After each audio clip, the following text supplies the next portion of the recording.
Environmental Protection Agency Administrator Lee Zeldin, someone New Yorkers know well from his close run at the governorship against Kathy Hochul in the last election, discovered a $20 billion slush fund that the Biden administration created under the Inflation Reduction Act that was actually parked at a private bank, which I've learned is Citibank, was collecting interest for Citibank and is now being distributed with no proper oversight. We know that Elon Musk and Doge are looking at government waste, while Lee Zeldin was looking for this himself, and he was really keyed in by a video that came out in December. It had it was an undercover video. It had a EPA worker saying that they were throwing gold bars off the Titanic, which Lee Zeldin told me in my exclusive interview with him meant gold bars meant taxpayer money. Throwing off the Titanic meant wasting it. They knew they were wasting it. Now, this is part of the Greenhouse Gas Reduction Fund from the 2022 Inflation Reduction Act.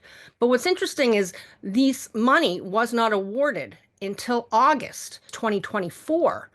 And in fact, they signed a memo with Citibank in September 2024. This is 2 years after the Inflation Reduction Act passes.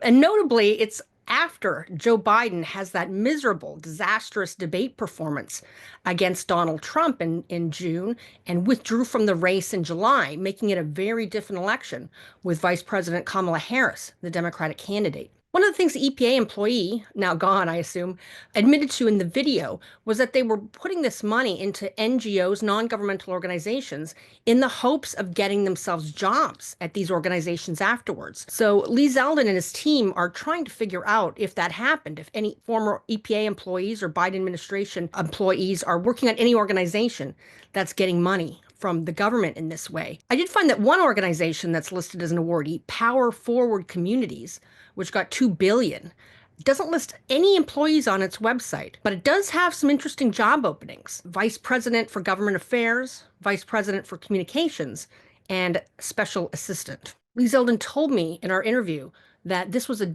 deliberate rush job meant to obligate all this funding with less oversight. Zeldin and his team have a lot of questions, basic questions about who this money is going to, for what, when, and he can't get those answers. And the fact he doesn't have answers to these simple questions proves that there's a serious lack of oversight here. Zeldin notes that this $20 billion went to just 8 entities.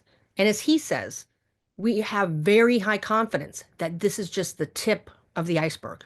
So we don't even know how much this money has been dispersed yet and for what.